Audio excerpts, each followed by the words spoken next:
Awards that was launched on the Joy Prime channel yesterday. It's become an annual affair for the last couple of years, and it is the premier football awards in the country. We'll be looking at that in a bit. We'll also be touching on the under-17s who lost against Nigeria in the ongoing WAFU Zone B championship. Now that championship is designed to be a zonal competition or a regional competition, after which the winners will go on to the African Cup of Nations for the under-17s. The next edition will be held in North Africa and Algeria. And the Ghana team started slowly. The cliche is that Ghana are slow starters. They lost against Nigeria by 4-2 and then rebounded against Togo by 3-0. However, the crux of the matter is not the scores, because, at under-17 level, for many, it should be about development. And apparently, not for the first time, the under-17 team were caught under the specter of MRI. Apparently, according to the coach, Pakwesi Fabin, about more than 10 players of the original squad that was expected to play in this competition were kicked out of the preparations because MRI found out allegedly that they were more than 17 years. We were not told whether it is indeed true that they were not 17 years, but yeah, apparently that's what happened, and hence affected the preparations, and hence Nigeria beat us by 4-2. We'll be talking about that with my colleague Felix Romark in a bit, but as we usually do, we begin with a bit of Formula One. And today we are talking about the Canadian Grand Prix. That one will be happening, but our guest today is nowhere near Ghana, nowhere near Canada as well. He's actually in Dubai. So, Kwabna Poku. Hi, Kwabna. Hi, Matt. How are you doing? Gary here. Hello? Sorry, how? Yes, doing well, thank you. You can put off the video because it's buffering a bit. So you can put off the video so that we can get better quality sound as well. So the Canadian Grand Prix is happening, but first of all, are you in Dubai on F1 related business? Not really. Right. I thought you were probably preparing for Abu Dhabi or something like that. Yes, we are actually preparing big time for Abu Dhabi. So not really, but when I get back, everything will be laid down. Brilliant. So let's get a teaser of the Canadian Grand Prix, a brief intro for listeners, and then we zoom into the conversation on what to expect this weekend. It's tomorrow. Canada is notoriously tough on brakes, and Esteban Ocon was forced to bring his Alpine in early after a paper towel became lodged in his duct. My front right brake is smoking, yeah, copy that. Front right. And Fernando Alonso flirted with the famed Wall of Champions on the outside of the final chicane. The Spaniard drifting wide, but using all of his experience to keep the car in bounds as he flew to a brilliant third fastest time on medium compound tyres. Not so lucky was Yuki Tsunoda, scraping his AlphaTauri along the barrier. The Japanese driver due to start Sunday's race from the back of the grid, having taken a new power unit. I hit the wall. I kissed it. So I think it's okay, but yeah. We check the car.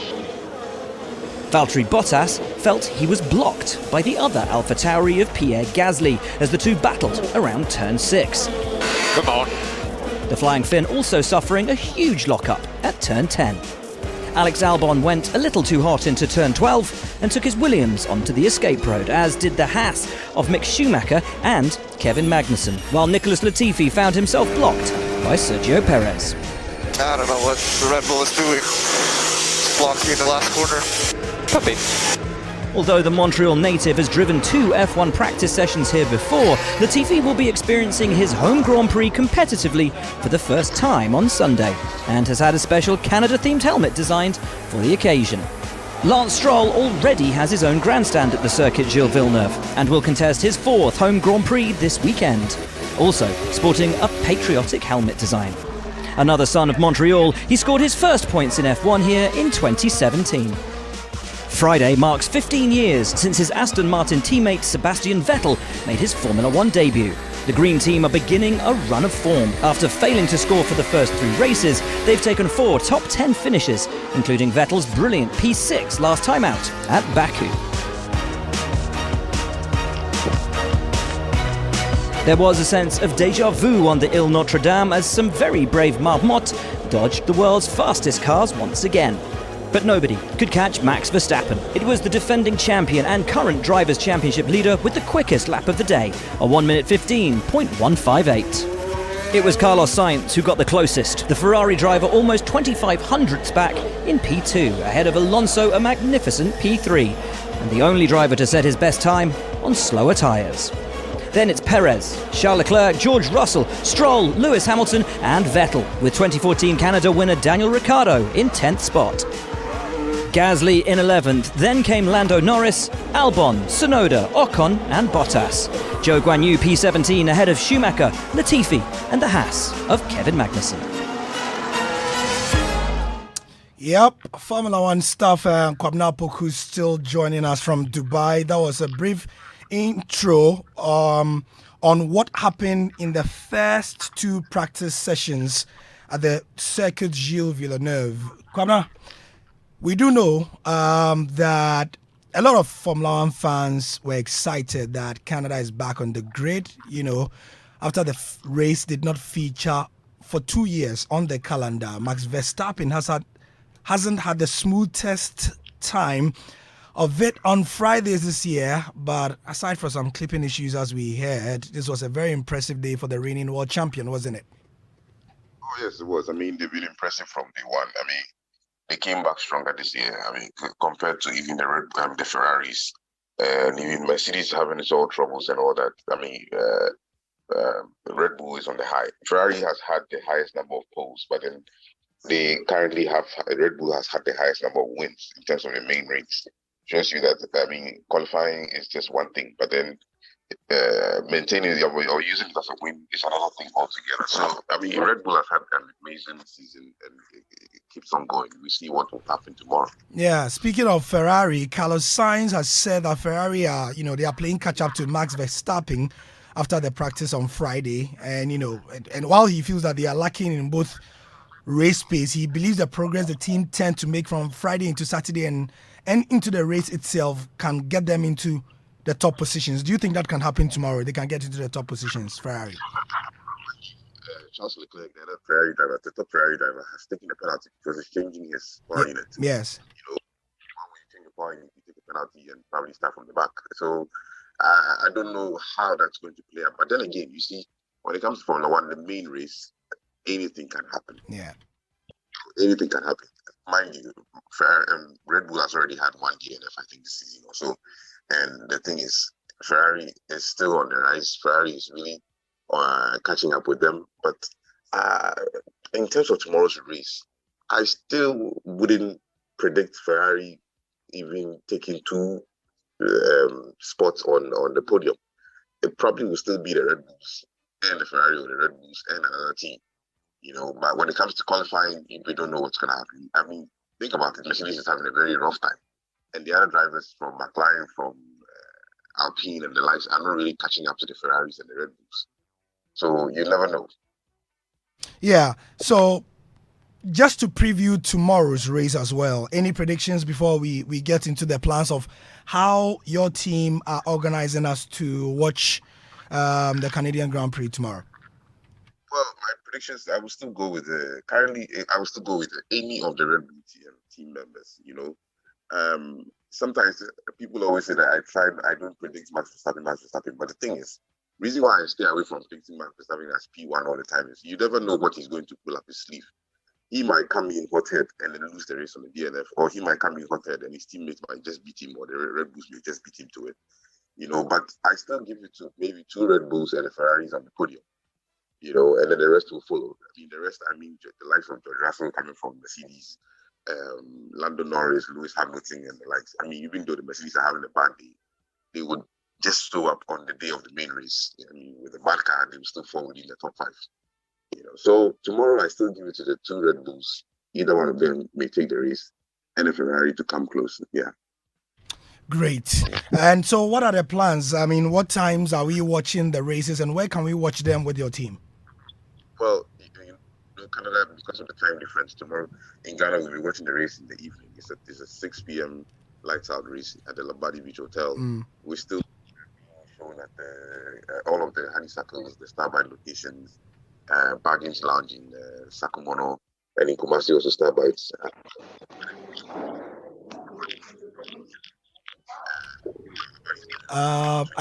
You are buffering a bit.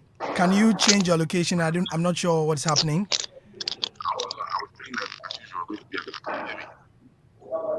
Okay. All right. Thank you very much, Kwabena Poku. We appreciate you being here with us on the Joy Sports Link for the Formula One bit. And just to give us a wrap again on the Canadian Grand Prix, this is how the first practice went on Friday. Canada is notoriously tough on brakes, and Esteban Ocon was forced to bring his Alpine in early after a paper towel became lodged in his duct. Right brake smoking, yeah. Copy that. Front right. His teammate, two-time world champion Fernando Alonso, flirted with the famed Wall of Champions on the outside of the final chicane.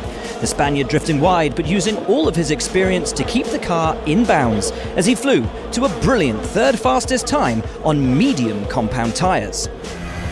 Not so lucky was Yuki Tsunoda, scraping his AlphaTauri along the barrier. The Japanese driver due to start Sunday's race from the back of the grid, having taken a new power unit. I hit the wall. I kissed it. So I think it's okay, but yeah. We check the car. Valtteri Bottas felt he was blocked by the other AlphaTauri of Pierre Gasly as the two battled around turn 6. Come on. The Flying Finn also suffering a huge lockup at turn 10. Alex Albon went a little too hot into turn 12 and took his Williams onto the escape road, as did the Haas of Mick Schumacher and Kevin Magnussen, while Nicholas Latifi found himself blocked by Sergio Perez. I don't know what the Red Bull is doing. It's blocking in the last corner. Puppy. Although the Montreal native has driven 2 F1 practice sessions here before, Latifi will be experiencing his home Grand Prix competitively for the first time on Sunday, and has had a special Canada-themed helmet designed for the occasion. Lance Stroll already has his own grandstand at the circuit Gilles Villeneuve and will contest his 4th home Grand Prix this weekend, also sporting a patriotic helmet design. Another son of Montreal, he scored his first points in F1 here in 2017. Friday marks 15 years since his Aston Martin teammate Sebastian Vettel made his Formula One debut. The Green Team are beginning a run of form. After failing to score for the first 3 races, they've taken 4 top 10 finishes, including Vettel's brilliant P6 last time out at Baku. There was a sense of déjà vu on the Ile Notre Dame as some very brave marmottes dodged the world's fastest cars once again. But nobody could catch Max Verstappen. It was the defending champion and current Drivers' Championship leader with the quickest lap of the day, a 1 minute 15.158. It was Carlos Sainz who got the closest, the Ferrari driver almost 25 back in P2, ahead of Alonso a magnificent P3, and the only driver to set his best time on slower tyres. Then it's Perez, Charles Leclerc, George Russell, Stroll, Lewis Hamilton and Vettel, with 2014 Canada winner Daniel Ricciardo in 10th spot. Gasly in 11th, then came Lando Norris, Albon, Tsunoda, Ocon and Bottas. Zhou Guanyu P17 ahead of Schumacher, Latifi and the Haas of Kevin Magnussen. Right, from Formula One, we move on to other things here on Joy 99.7 FM. It is the Joy Sports Link, and today we are covering quite a bit of ground. Keep the frequency clear. 99.7. I love this station. Let's begin the athletics bit with this endorsement of Benjamin Azamati from a 200-meter Olympic champion. Then I'll give you the backstory to how it happened. His name is Andre de Grasse, and this is what he said about Benjamin Azamati. If you don't know why, just listen to it, and then we'll give you the backstory as to how it happened. Yeah, he's a good athlete. Definitely, I look forward to competing against him again at the World Championship. It's always great. I always see the Africans doing very well, so I look forward to racing against them in the future. Andre de Grasse, of course, is one of the best in the world at the moment, and to say that about Benjamin Azamati is a big deal. Now, this morning, we've got the news that Ghana's 100-meter record holder has got a bumper deal with sportswear manufacturer ASICS, and he's become the face of the sprint line of the sportswear manufacturer in a 2.5-year deal. The story was broken by my colleague George Addo Jr., who is in Paris at the Diamond League, where Azamati will be racing in about 4 hours. George, thank you very much for joining us. You seem to be in the thick of the. Where are you now? Because there's a lot of activity where you are. Yeah, there's so much activity. I'm in the press room. In just Paris. Beneath me is the mix zone. Okay. I don't know if you can hear me. Gary, can you hear me? I can hear you clearly. We can hear you clearly. Okay, good. I have a backup, so just in case you have a problem, let me know. I'll switch out to the back. Are you telling me that the Paris internet too can buffer? No, I have a backup. So there are two. I'm connected to two, Wi-Fi at the moment. Okay, all right. One on my laptop, which is faster than the one on my phone. I'm using the phone for you. So if you have a problem, let Nah. me know. The phone is solid, my brother. So, I was just telling you, I'm Go ahead. I'm in the press room. Here at the Stade Charles. It's actually the home ground of FC Paris. So Paris Saint-Germain, the women team of Paris Saint-Germain train here. I'm told, and there are times when the big team as well comes here, Paris Saint-Germain, the male team. So yeah, a very, very good atmosphere, very, very good edifice for tonight's events, but it's very, very hot, very, very hot. That's the only thing. Aside that, we are just cool and we are getting ourselves ready for the events, like you said, in 4 hours that will start here, Gary. Right. So we took it from the back where we had Andre de Grasse endorse Benjamin Azamati, being a good athlete and all that. Now, the backstory is that earlier this week, we got the announcement that Azamati was going to race in the Diamond League. And the Diamond League, as you know, or as you may know, is a big deal. I mean, it's an annual series of track and field athletic competitions comprising 14 of the best invitational athletics meetings. Now, the series sits on the top tier of the World Athletics one-day meetings competitions. So essentially, this started in 2010, and it is usually a precursor to the big meetings of the year or the big competitions of the year, such as the World Athletics Championships, or as in the case of this year, the Commonwealth Games. And George, remind us about why Benjamin Azamati's participation was so significant, where Ghana's athletics history is concerned. Yes, one, the last time we had an athlete compete in the Diamond League was in 2005.